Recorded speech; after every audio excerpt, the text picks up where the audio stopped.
C'était le 25 décembre. C'était le jour de Noël. J'ai senti que j'ai perdu ma main.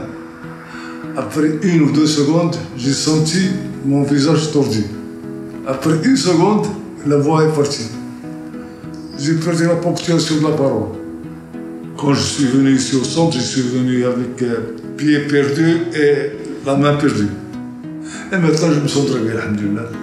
Grâce à Dieu. Il a eu un AVC hémorragique, donc avec une hémiplégie gauche.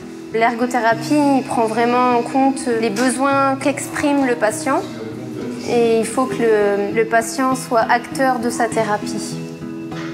Donc avec lui, c'est vraiment un travail de confiance. Donc je travaille avec lui le déplacement en fauteuil roulant. Donc il se déplace avec un pied et un bras. Et je travaille aussi tout ce qui est soins personnels, donc l'habillage, le déshabillage et la rééducation du membre supérieur.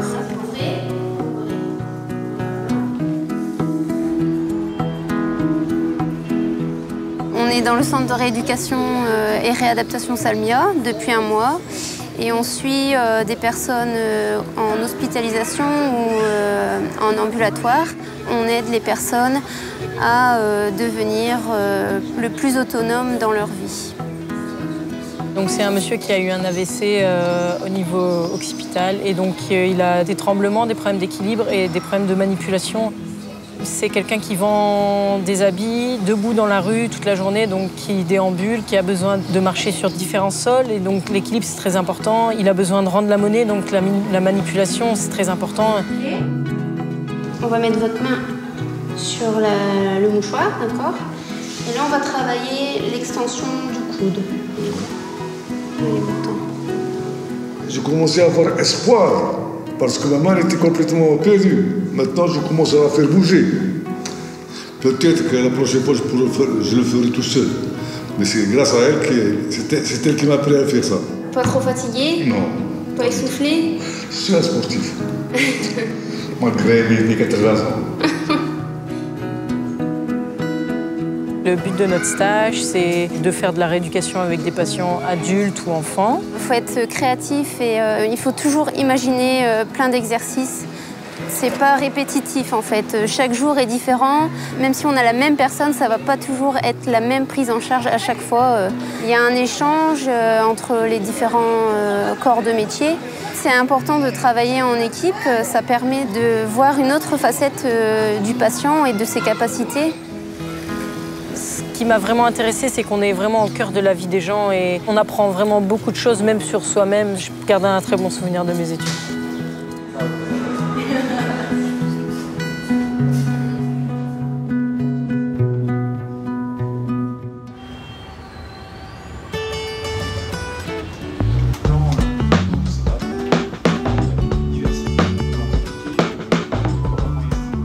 L'ergothérapie, selon ma vision, bien entendu, consiste à comprendre les situations de handicap dans lesquelles se trouvent les personnes et à trouver le moyen de les rendre le plus autonomes possible.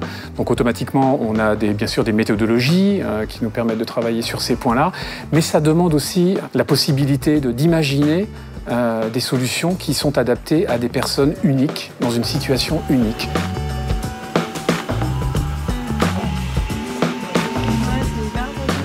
On vient de faire un manche de couvert adapté. Ça permet à des personnes qui auraient des rétractions, qui auraient du mal à tenir un couvert, donc de façon assez classique, dans une prise fine, de pouvoir justement glisser le couvert dans cette adaptation et en fait pouvoir après manger de façon plus globale. On fait encore appel parfois au bricolage, et particulièrement au Maroc, puisque j'ai l'expérience d'avoir travaillé au Maroc, où l'aspect artisanal, l'aspect fabrication est très développé. Et là, il y a beaucoup de choses à faire. Il y a aussi bien l'aménagement de l'environnement que la rééducation, de la réadaptation. On peut travailler sur les fauteuils roulants, on peut travailler sur des adaptations de salles de bain. Il n'y a pas 2 jours pareils, en fait. C'est un métier où la routine n'existe pas.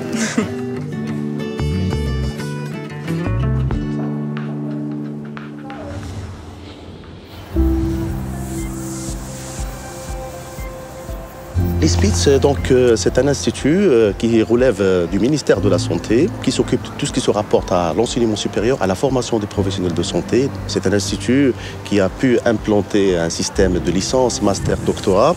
Et dans les 18 options, bien évidemment, on va abriter pour très bientôt l'ergothérapie. Quel va être le programme qui va être offert aux étudiants à partir de septembre? Le programme de la formation en ergothérapie, ça a été déjà élaboré grâce à un accompagnement très fort d'handicap international et il comprend 5 composantes intégrantes. Il y a un cadre pratique, un cadre théorique, il y a des stages et il y a de la recherche, il y a des projets de fin d'études.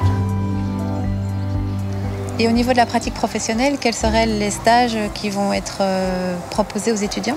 Ça fait pratiquement plus des 2/3 du programme. Ces stages-là ne seront pas seulement au niveau de Rabat, mais également dans tous les centres médico-sociaux du Royaume, notamment dans les hôpitaux, dans les centres de santé, mais également dans des associations professionnelles déjà qui ont exprimé leur volonté de nous accompagner pour le renforcement des capacités de nos stagiaires. Mes chers étudiants, le Maroc a besoin d'ergothérapeutes. C'est un besoin constaté au niveau de nos hôpitaux, de nos centres de santé. Rendez-vous le mois de septembre prochain pour l'ouverture de l'option ergothérapie. Le Maroc a besoin de vous.